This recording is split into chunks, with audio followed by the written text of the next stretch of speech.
One thing that keeps me puzzled, despite having studied finance and economics at the world's best universities, the following question remains unanswered.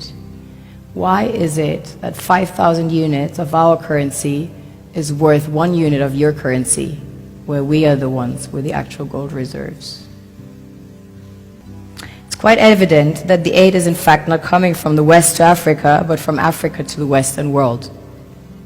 The Western world depends on Africa in every possible way, since alternative resources are scarce out here. So how does the West ensure that the free aid keeps coming? By systematically destabilizing the wealthiest African nations and their systems, and all that backed by huge PR campaigns, leaving the entire world under the impression that Africa is poor and dying and merely surviving on the mercy of the West.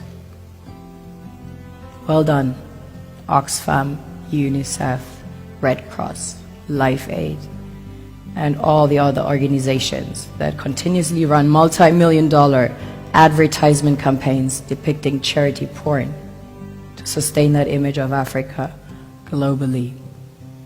Ad campaigns paid for by innocent people under the impression to help with their donations. While one hand gives under the flashing lights of cameras, the other takes in the shadows. We all know the dollar is worthless, while the euro is merely charged with German intellect and technology, and maybe some Italian pasta. How can one expect donations from nations that have so little? It's super sweet of you to come with your colored paper in exchange for our gold and diamonds. But instead, you should come empty-handed, filled with integrity and honor. We want to share with you our wealth and invite you to share with us. The perception is that a healthy and striving Africa would not disperse its resources as freely and cheaply, which is logical. Of course, it would instead sell its resources at world market prices, which in turn would destabilize and weaken Western economies, established on the post-colonial free meal system.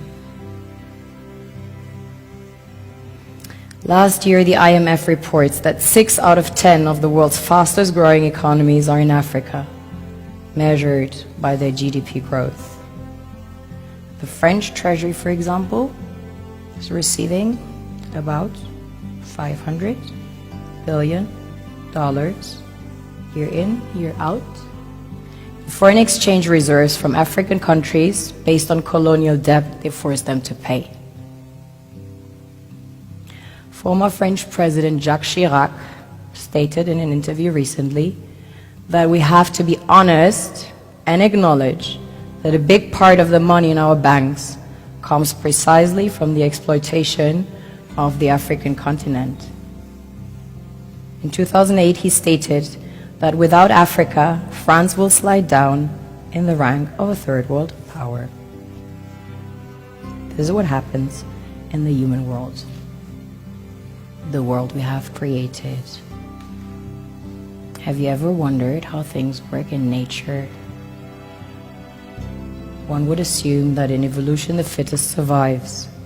However, in nature, any species that is overhunting, overexploiting the resources they depend on as nourishment, natural selection would sooner or later take the predator out, because it offsets the balance.